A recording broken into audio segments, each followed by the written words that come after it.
Then Mickey finds an engage. But the problem was Caps is overheated. Caps was overheated.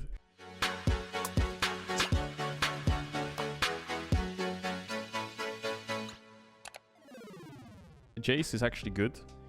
The problem is you lack so much CC in your comp. You only have like Rel.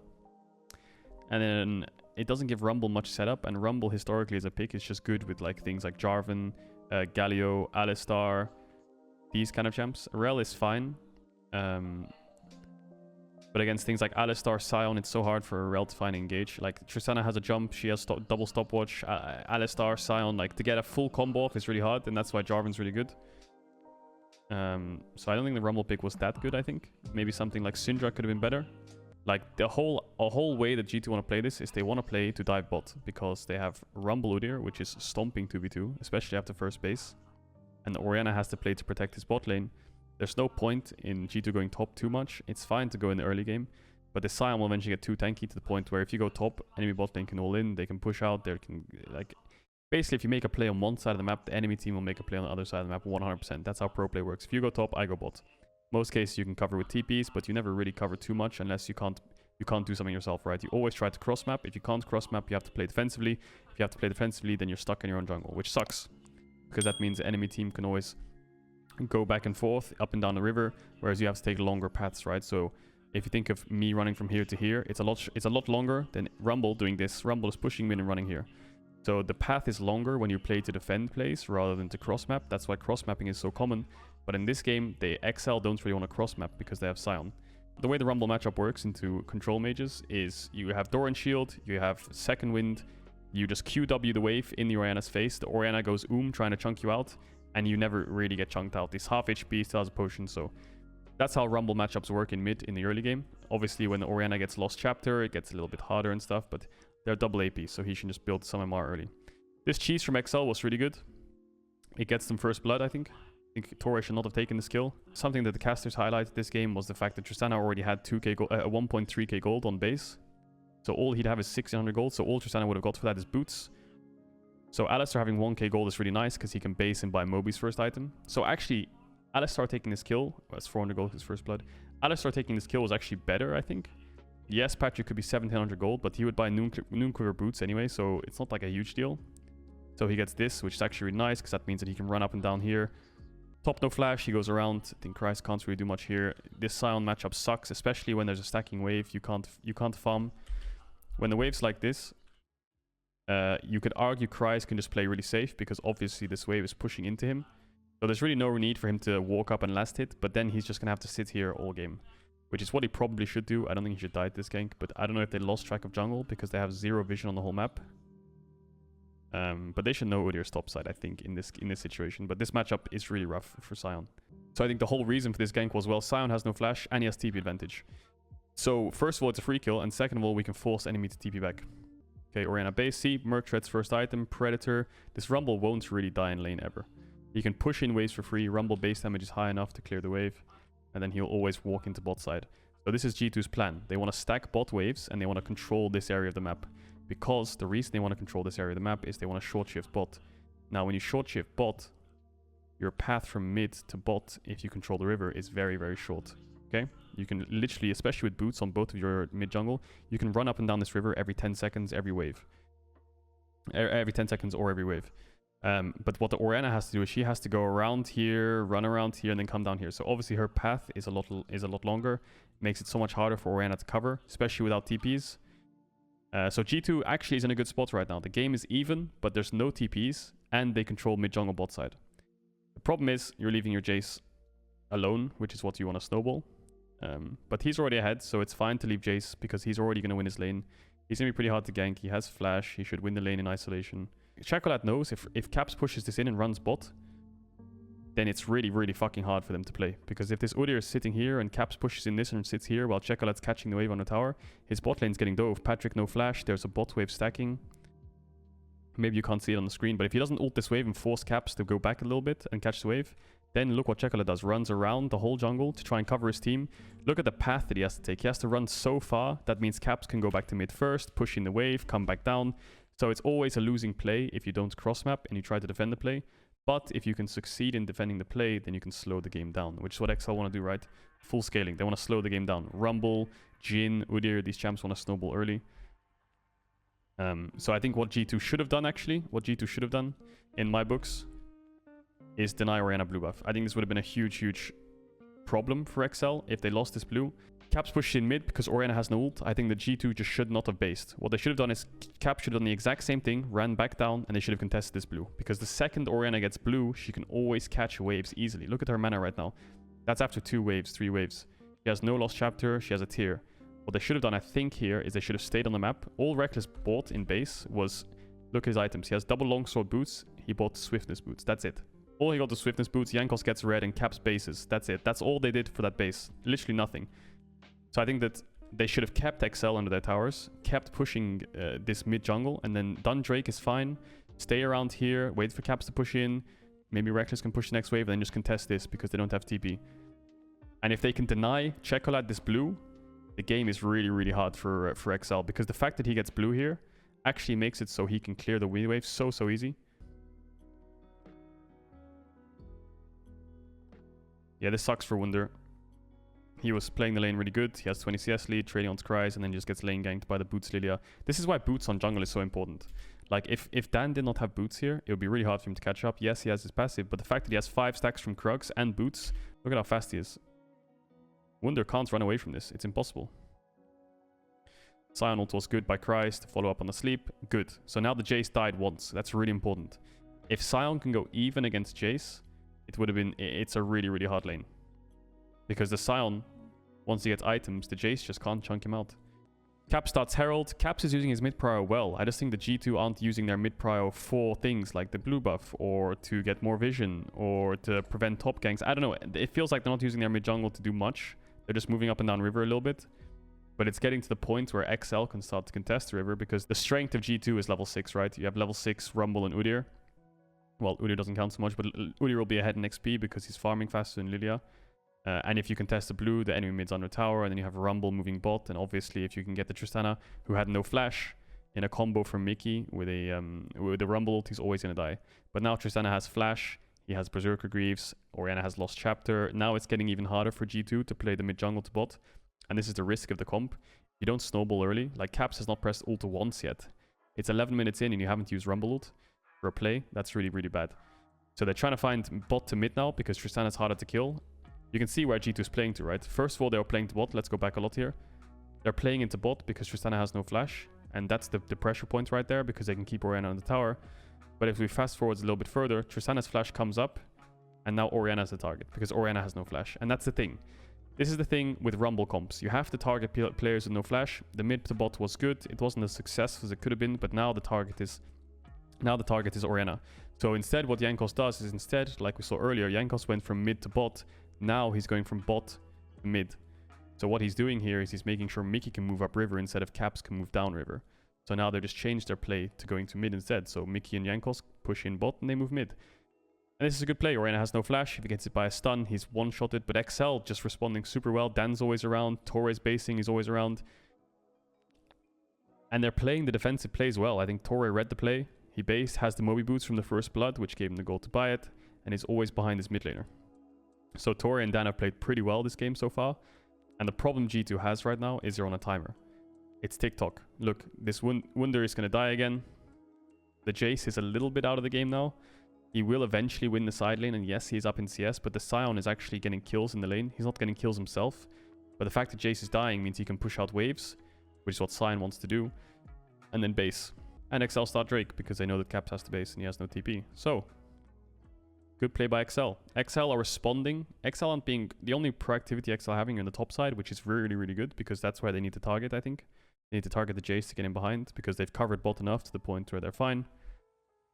And now they just keep cross-mapping. They go top for a gank, Caps TPs, and then they go bot side to get the Drake. All these things, I think XL are just playing really well. But what Patrick does there is he chunks out Reckless. He doesn't actually... I don't think Patrick knew... I think Patrick knew he's not getting a kill here because he's too close to the tower and he has flash.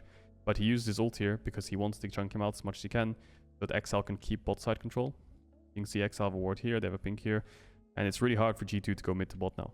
And this is the problem with the Sion matchup, when the Jace falls behind. or is even. Sion can just Q waves in Jace's face, and he can't take damage. He legit can't take damage. Wunder can never jump on him. The whole game for G2 is getting all these champs ahead. It's all just single target damage champs. The only real team fight you have is Rumble. So you need to try and get ahead in early. And the game's 1k gold lead for XL. XL played really well at making sure they found windows to shut down Wunder. And they used their time to cover mid and bot super well. So Wunder's using his top prior to move mid, because Wunder can't actually push in this and take the tower. He can't hit Sion in the face. So he's using his top prior to move to mid to see if he can impact the map. Chocolate has flash now. He's safe. So XL are holding on really well. They're going to lose mid tower here because XL's bot lane decided to go back bot to push in the wave. So XL will trade mid tower for bot tower. And this is the one combo that you hit Chocolate. This is the idea of the whole comp, right? Stun into stun into stun. Stun into stun. And then Rel could stun as well, but enough damage already takes him out. And that's what Rumble needs. Rumble needs setup, so his ult kills them. The stun obviously secures that. That's why Rumble Jarvan was really good. Camille Rumble, Galio Rumble, Alistar Rumble. All the shit is why Rumble was good. So XL trade bot for mid. Not great, but it's not the worst. So they think Wunder's based, but he's going there to cover top because I think Dan thinks that they can take top tower here perhaps, or they can maybe cheese the Jace, but them taking the sweeper here, this is why you shouldn't take sweeper, because it gives the enemy team information too, right? Look, question mark ping instantly right there. They know someone's there, so that's why Dan runs into the bush and they get a kill for it. So yes, taking the sweepers is good, but you have to understand when you take these vision plants, they actually give information to the enemy team. They give information to the enemy team and they know where you are when you take it. So they know someone was there. Dan stays around, they get a kill. So Sion kind of counters their whole comp. There's no consistent DPS out of your mid laner. This is just an ult bot on your backline on these two. This is a full tank. Then you have a full tank. Then you have a single target damage split pusher, and then you have Jhin, who's not a tank killer. So this kind of counters every single one of their champs. So the Sion last pick was really good. Especially with an Alistar next to it and an Orianna Shockwave. It's a really good comp by XL. Yes, it's very easy to execute because your team fights are very simple. It's just a classic front to back. Much easier than G2's team fight comp, right? G2 have to play the fight well. They have to communicate how to get on the backline well. Whereas XL can just kind of chill. Let Torre find an engage. Kryze can find an engage. They can't walk up too far because you have Shockwave. Patrick's in a free hit. It's really difficult. I was actually surprised at this dragon fight. I thought XL could have played this dragon fight a lot better, but they still won anyway. I feel like they should not let them walk in here. I think Kryze should be TPing here now, and they should combo into Jankos, and they should be hitting him. Jackalad's not yet there, which is my only real argument for that. But the fact that you have control of the Drake, like you have full control of Drake here. You can see XL's vision, they have everything, and there's no midwave. And they literally just walk into the Dragon Pit, and Torre has to burn his ult. He has to ult now, and then Sion TPs, and then Torre hasn't found the engage. So now you just lost Alistar ult for no reason. And yeah, it sucks. I think that that's not optimal. I think the XL could have just pulled the trigger onto the Udyr and then forced the Udyr to flash. At least then you're trading Alistar ult for an Udyr flash, which is not the best thing in the world, but Alistar still has flash for the follow-up in the next fight. But yeah, I think they dropped the ball a bit there. Doesn't matter too much though. It's a very small play in fights, and it's not a really big point to hit. But what Torre is doing here is good. He's calling for the shockwave. Mickey actually gets... It's really unlucky this fight. Torre is calling for the shockwave, probably saying Chocolate bull me. Bulls him, and our problem here is Mickey flash W's and gets cancelled by the shockwave, so he can't actually proc aftershock. And then he does get the ult off in the end, but he's already one popped. Torre flashes out, so support for support is already won. Dan gets a good sleep. Your Jhin is not hitting, and the Rumble ult is not even used yet. Where's the Rumble ult gonna go? Man. So the Rumble ult finishes off Alistar, but Chocolate runs out of it. Patrick's free hitting. Your only front line here, and now this is what I mean by the front to back. Your front line is a Jace. The Udyr got one popped. The Rel didn't get the aftershock off. Your Rumble is just an ult bot. And your Jhin can't hit because the Sion's just going to be too tanky anyway. So try and snipe some people. You might pick up some kills. And then on the other side, you have Patrick free hitting, Chocolate free hitting, Dan's in stopwatch, and then you have a full tank Sion. So there's no real targets G2 can choose here. Yes, Alistar is dead, but there's really nothing to do. So yeah, this is why the front to back comp from XL is obviously easier to fight with. G2's comp is better in the early to mid game if you can snowball. They haven't snowballed. They're down 2k gold. They're down 2 Drakes. So it's really hard for G2 to find the way back into the game because they don't have any engage. The only real engage they have is Mickey.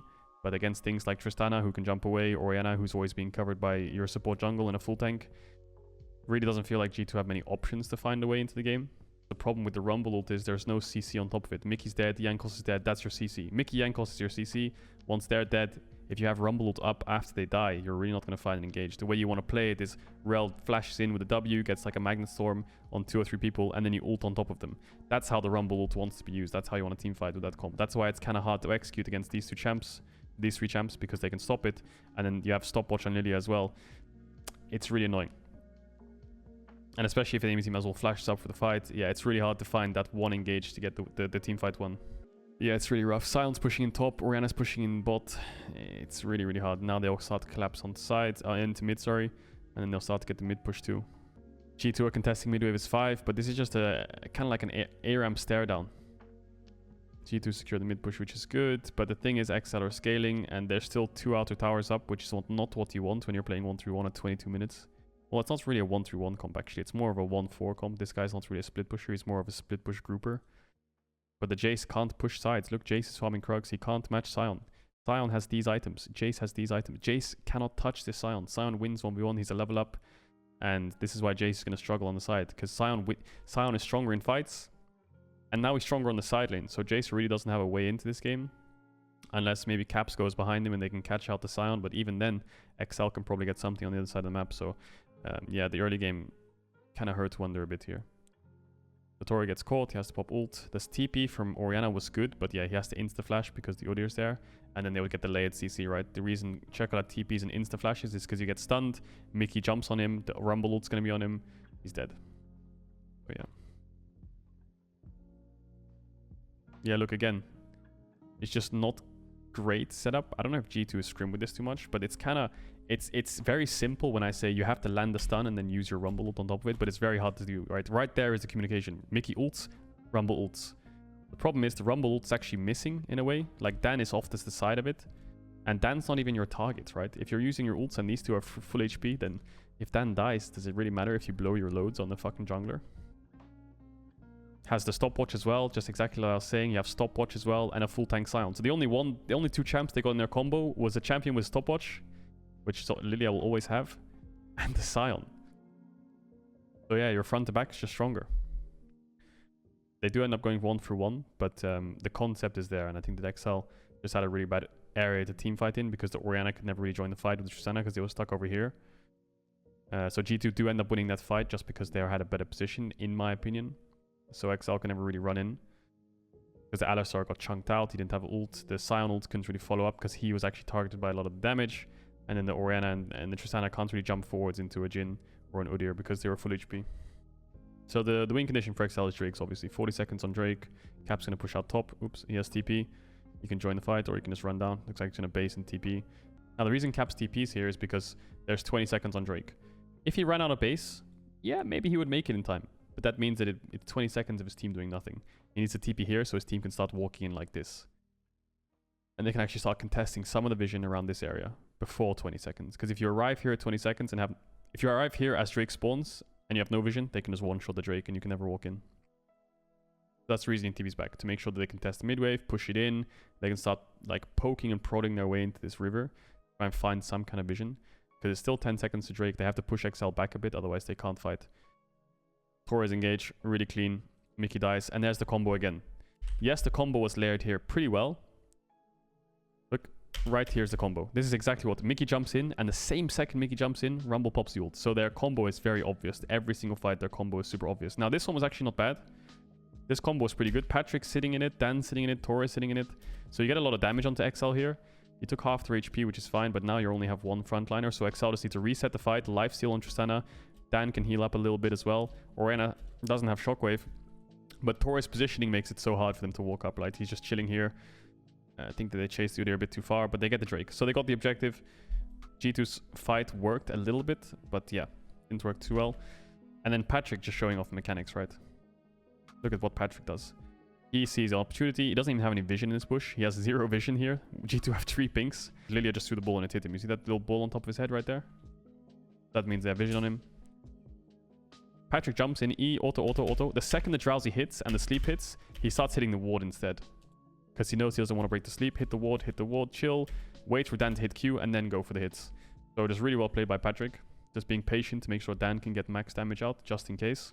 They can't get anything. Now, this is a very, very, very good example of what super tempo is.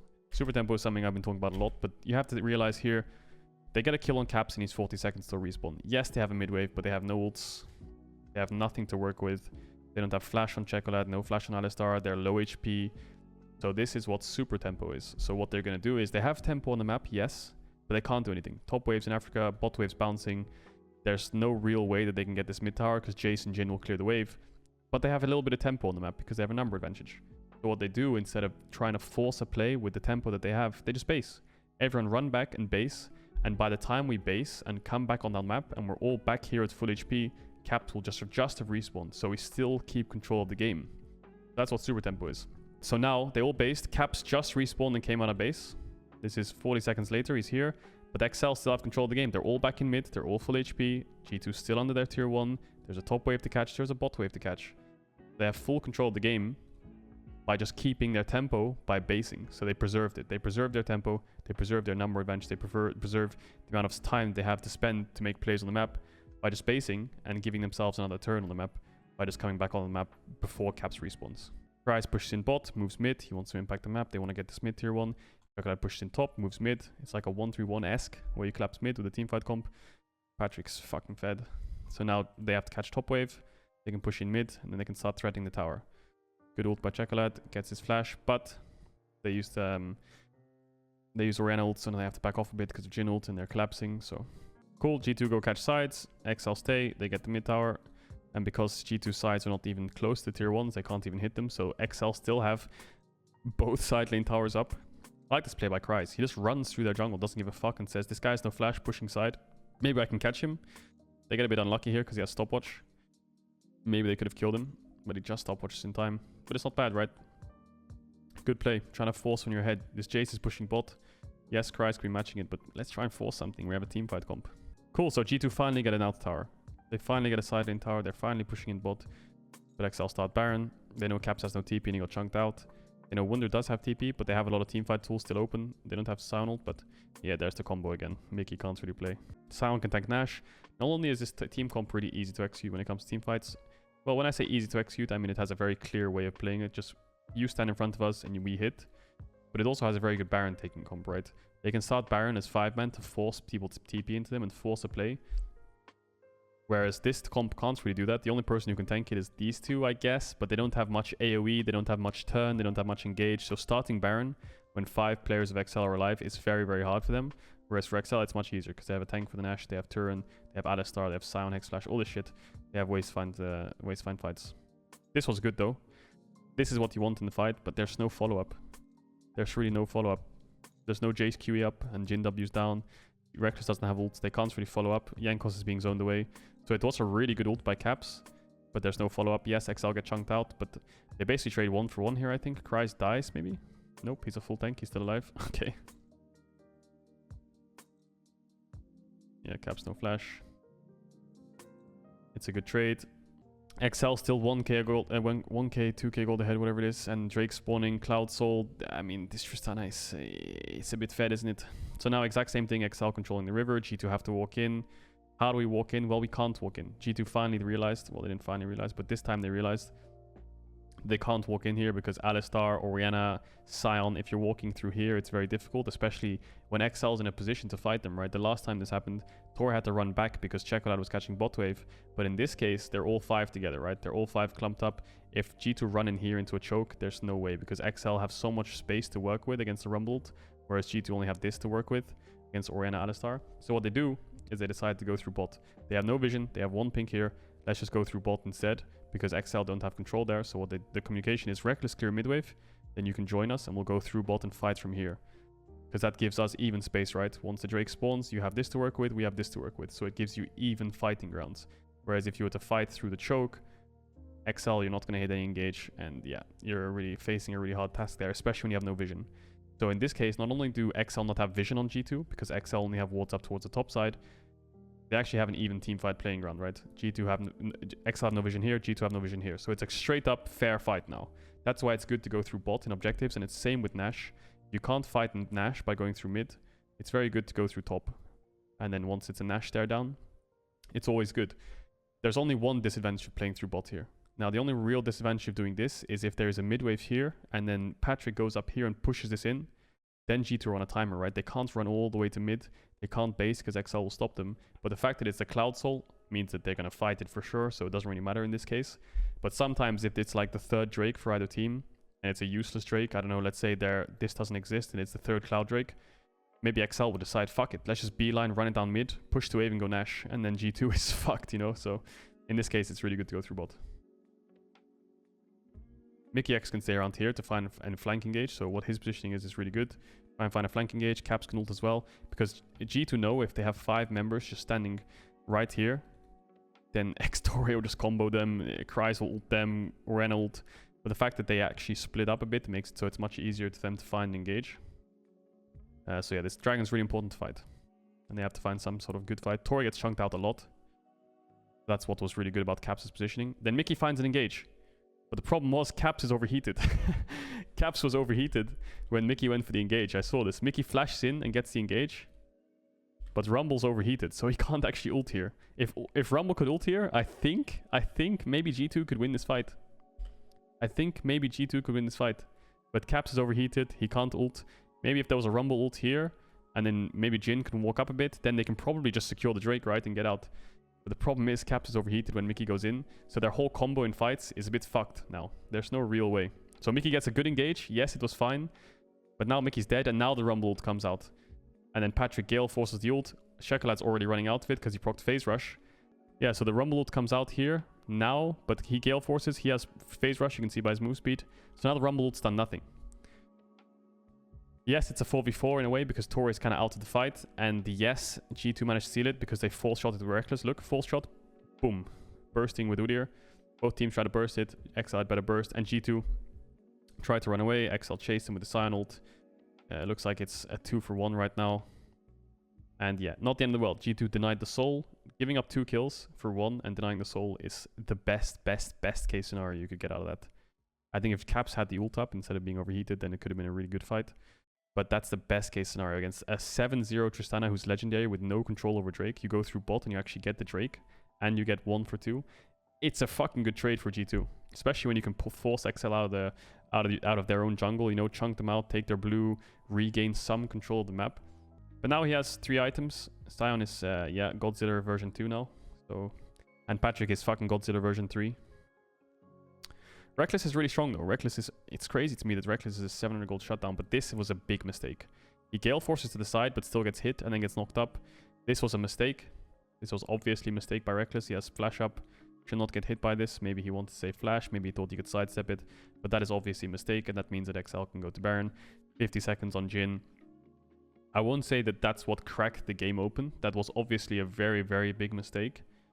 It's very uncommon, very rare mistake from Reckless, I would say, because he's a very, very safe player in terms of like knowing his limits, and he knows when he can go forwards and when he can go backwards. And yeah, this was just a very uncommon error, I think, from Reckless. So I won't call him out for it because this never really happens to him. Yeah, obviously a huge mistake. They lost Baron for it. They're still in a losing game state though, because they're against a Cloud Soul point, they're against a better scaling comp, they're against a better teamfight comp. The problem G2 have is they're against such a strong teamfight comp, and now they have Nash. So not only can XL, like for example, what you want to do is have Jace hitting top tier 3s while you're grouping mid and stuff like this with XL, which is what you want to do against a team when they don't have Baron. So for example, you could be hitting this top tier 2 while Jace, while they're grouping mid, but the problem is they have Baron now, right? So whenever XL want to defend their base, you can press B on Sion, 4-second recall, defend the wave, and then TP to your team. So you're always denying the 1-3-1 push. That's the problem with split push Jace. If the enemy team has Baron, it's really hard to play. G2 just trying to force something. The reason they're trying to force something is they need to clear waves. So if G2 just sat around doing nothing here, then XL would push in mid. So this mid wave here, for example, Patrick would push this, and then XL would come around here, and this tier 2 would die. So what Caps is doing here is he's making almost like a distraction. Now, he's probably not saying it in the comms, he probably just wants to force, because the reason is, when you're against a Baron team, you want to force. If they have Baron and you don't have Baron, it's always better for you to teamfight, because if you don't teamfight against a Baron team, then they're just going to take your towers in your face, and you're just playing to wave clear, and by the time you're sitting on the towers and looking at them in the face, you can't find the engage. So against a Baron team comps, you really want to find an engage before they can push the waves and crash them in and start hitting your towers. So they're trying to find an engage before that happens, which makes sense. Jace is low-key grouped. Sion's bot still pushing the wave, so let's try something. And even if we don't get an engage here, my TP is useless. I'm a Rumble at 30 minutes in the game. My TP is useless. Push them into river, clear the mid wave. Top wave's pushed in. Now we only have one lane to deal with. It's bot lane. Now G2 have one lane to deal with. The problem is, I think they're a bit indecisive here. They're all running around. I think they should have based or ran all the way around already. And now Wunder goes to push mid and tries to base race against the Baron comp, which is really dangerous because Kryze can base in 4 seconds. Caedrel can base in 4 seconds. They both, well, Caedrel doesn't have TP in this case, but Kryze does. But XL, yeah. Here it is. I think what G2's comms here were is Wunder can probably end the game if we clear this wave, right? This wave needs to die. Double cannon, ranged, triple melee. So what Mickey's doing here is he's engaging with a Rumble ult, which is their comp, right? So Mickey flashes in and they pop a Rumble ult here to try and stop XL's push. So it's even. So maybe they can trade inhibs here at least. So he gets the knock up, gets the Sprang Storm. The wave, you can see the Caps actually ults over the wave. So instead of ulting like this, he ults over the wave. Because he's actually getting a 2-for-1 here. But they don't have the damage. There's really no damage. Dan stopwatches, Tor is too tanky. We've said it since the draft. There's just really not enough to work with to get the ult going if you're relying on this. And that's why Rumble's not super good in the meta right now. Because if you can't snowball early, later game team fights, you're kind of out of it. Because you're very short range. Because you're a melee champ. Your E is a short range. And if your ult doesn't work out, then you're fucked. So yeah, G2 don't have enough follow-up on the ult. Kryze TP's to base. G2 try to fight them because they know if this Tristana pushes in the waves and hits the tower in their face, they can't do anything. They try to stop them by fighting. They try to stop the siege by fighting, but in the end it doesn't work. They don't have enough fucking fuel left in the tank. And that's GG. So the Rumble kind of works, but it needs more around it. I think the Rel is fine, but their whole team comp, the whole engage, the whole game was Rel flashing in and finding an engage, and then Rumble ulting on top of it, and that was it. Then you have Jace QE in the back, you have Jin W, Jin ult, so there's lots of poke in a way to chunk XL out, but XL played well. They were the ones to pull the trigger first. And then Reckless's mistake gave them Baron. And when they had Baron, it was really hard for G2 to find a way back into it.